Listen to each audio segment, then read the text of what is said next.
Chris. Hope you're doing well, and welcome to Popcorn Finance, where we discuss finance in about the time it takes to make a bag of popcorn. Appreciate you coming back for another episode, and this is going to be the final episode for 2018. As you could probably already tell, seeing as this is the last day of 2018, if you listen to this right when I released it. And so, being this the last day of 2018, I thought it'd be a good idea to do a little goal recap. I wanted to look back at some of the goals that I set for 2018, and then also look ahead to goals that I have planned for myself for 2019. And so first, I'm going to start with 2018 goals, and I'm going to break those up into three different categories. So it's going to be podcast goals, or goals for Popcorn Finance, my personal goals, and then some side hustle goals, because it's always good to try to bring in a little extra income wherever you can. And like I discussed a couple of weeks ago with Allison, I'm going to talk about both the goals that I've succeeded in, the goals I actually met, but then also the goals that I failed, because I think it's important to actually acknowledge those. Hey, there's nothing wrong. You're going to fail some goals. It's just going to happen in life. But, I want to throw it out there, let you know what goals I tried to meet that I just didn't hit.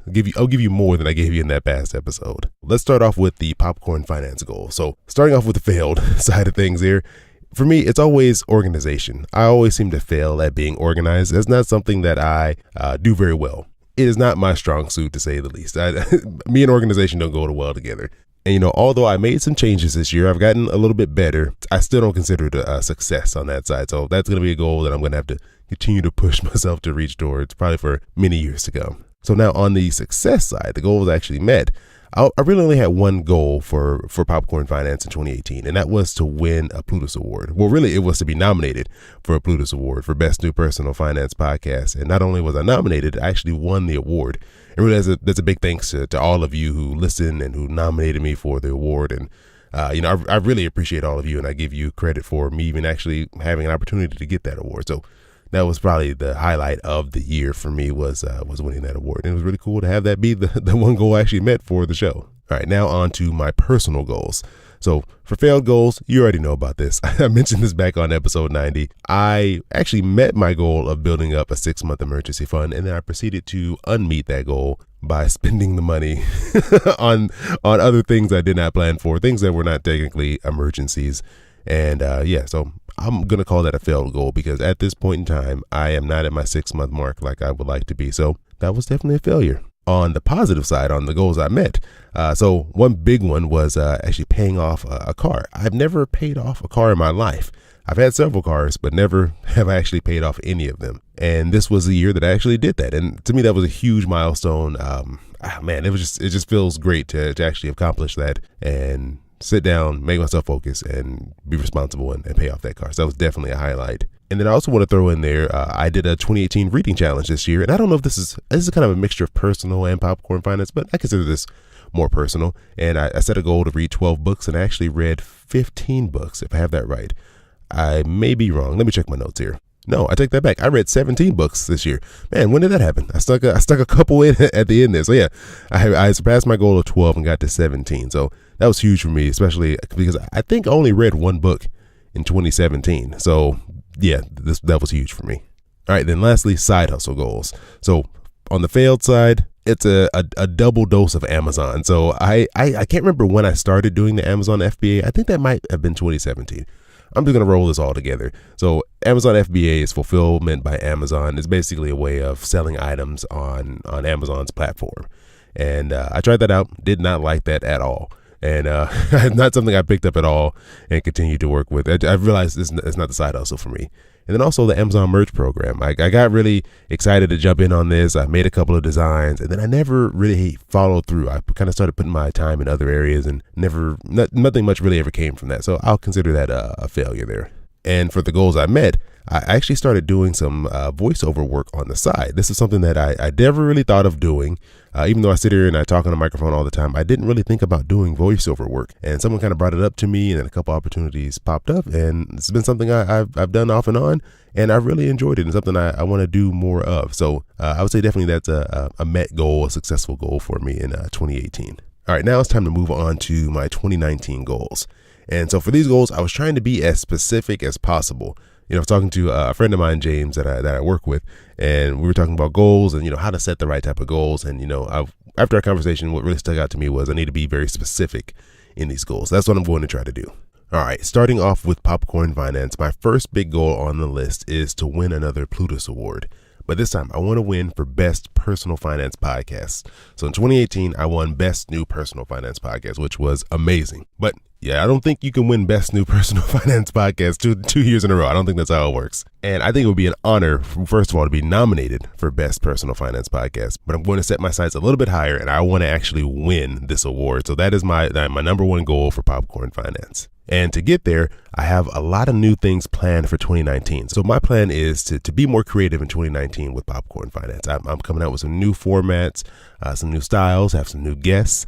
And I really want to push myself to make Popcorn Finance even better and just put my all into the show. So that's what I'm going to do to put myself in a position to hopefully win Best Personal Finance Podcast in 2019. And then I have one more goal for Popcorn Finance. I'm just going to throw this out there. I don't know how I'm going to achieve this one. I definitely don't have the exact steps in mind that I want to do to make this happen, but I want to have Alton Brown on the podcast. And I don't know if you know who that is. He's really well known for a lot of different things, but where I remember him from first, or where I remember seeing him first, was on a show called Good Eats.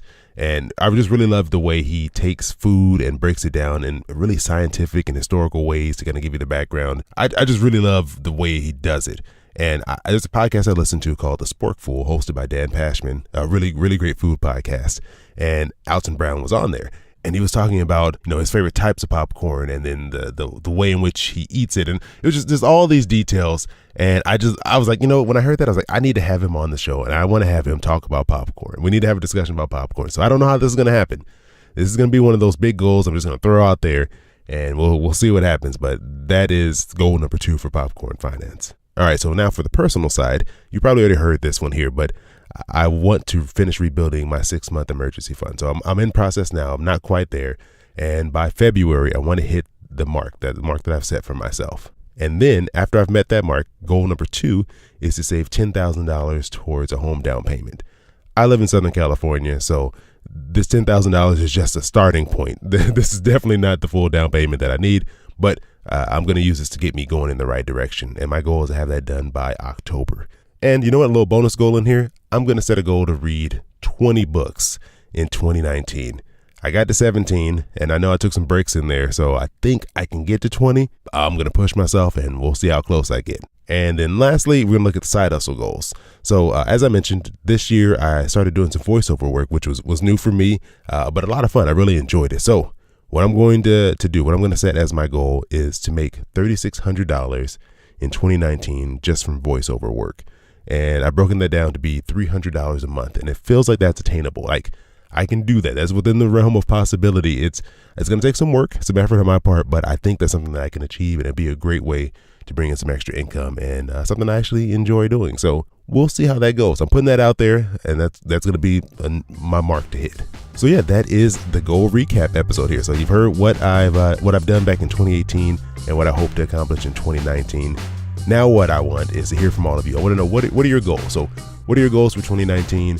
How did your goals go for 2018? I'd love to hear from you. If you go to popcornfinance.com/voicemail, or just go to the show notes, I'll have a link in there as well. And once you visit that site, you'll be able to send me a voice message. It's really easy. You can do it directly from your phone. You don't need a computer. You can use your computer if you have one, but you don't have to. And you can just send me a quick message, and then I'll play it on an episode, and we'll kind of revisit this whole goals discussion after hearing what all of you have to say. So I just want to end the show by saying thank you to all of you. 2018 has been a really, really great year, a really big year for Popcorn Finance. I really enjoyed my time talking to all of you and working on the show and having these opportunities to have different people on, and it's just been a great time overall. And I want to thank all of you for continuing to show up and listen to the show. And if you're thinking, hey, I would really love to do something for you, Chris, if those are the thoughts that are going through your head, if those are words that you just thought right now, one thing that you can do is leave Popcorn Finance a review. If you're on an Apple device, you can go to Apple Podcasts and you can leave the show a review, and it really helps the show grow and gain more exposure. And I just really love hearing what all of you think about the show. So if it's something you want to do, that's one easy thing you can do. Take you 10 seconds to hop in there, leave a review. You don't even have to write anything if you don't want to. You can just leave the 5 stars, hopefully, and then just go about your business. But yeah, that's one thing that you can do that would really help the show out, and something I would really appreciate. So I just want to say thank you again to all of you. I hope you have an amazing rest of your week, and I'll talk to you next year. Your boy keep it poppin' like Mary Poppins.